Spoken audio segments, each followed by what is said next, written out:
እናንተ ሰዎች ሆይ በማለት ለሰው ልጆች ሁሉ አላህ Subhanahu Wa Ta'ala ጥሪውን ያቀርባል። ይህን የቁርአን መልእክት እስከ መጨረሻው ድረስ በማዳመጥ የአላህ Subhanahu Wa Ta'ala ዝነት ከሚከጀልላቸው ሰዎች ሆኑ። قال الله سبحانه وتعالى في سورة البقرة يا أيها الناس እናንተ ሰዎች ሆይ ይለናል። ያ እናንተንና እነዚያ ከእናንተ በፊት የነበሩትን የፈጠረ የሆነውን ብቸኛ አምላካችሁ አላህን Subhanahu Wa Ta'ala በብቸኝነት ተገዙት ይለናል። ለዓለኩም ተተቁን ልትጠነቀቁ ዘንድ الذي جعل لكم الأرض فراشا والسماء بناء ያ ለእናንተ ምድርን ምንጣፍ ሰማይን ጣሪያ ያደረገላችሁ አምላክ ነው። ወአንዘለ ሚነስ ሰማኢ ማአን ፈአኽረጀ ቢሂ ሚነስ ሰመራቲ ሪዝቀን ለኩም ከሰማይ ውሃን ያወረደላችሁ ከዚያም ሪዝቅን ያወጣላችሁ ለእናንተ ከፍሬዎች ሁሉ ሪዝቅን ያወጣላችሁ። ፈላ ተጅዐሉ ሊላሂ አንዳደን ወአንቱም ተዕለሙን ብቸኛ ፈጣሪነቱን የምታውቁ ስትሆኑ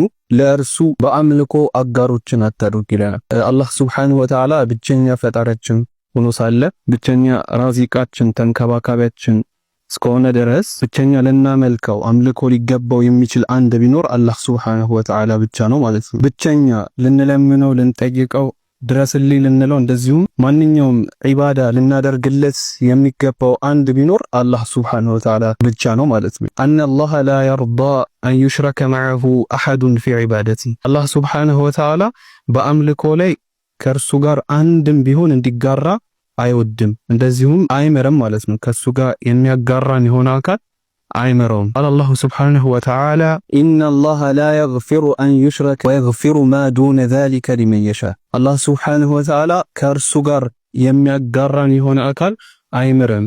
ወየግፊሩ ማ ዱነ ዛሊከ ሊመን የሻ ከዚህ ውጭ ያሉትን ደግሞ ለሻው ሰው ይምራል ይነዳል። ስለዚህ አላህ Subhanahu Wa Ta'ala ይህ ሽርክ የተባለውን ኃጢአት ፈጽሞ አልመረውም ያለው በዛ ላይ አንድ ሰው እስከሞተ ድረስ አላህ አይመረውም እንደዚሁም ዘላለም ጀሃነምን ይወርሳል ማለት ነው። ሁላችንም ተውሂዳችንን አጥብቀን እንያዝ፣ ከሽርክ እንራቅ።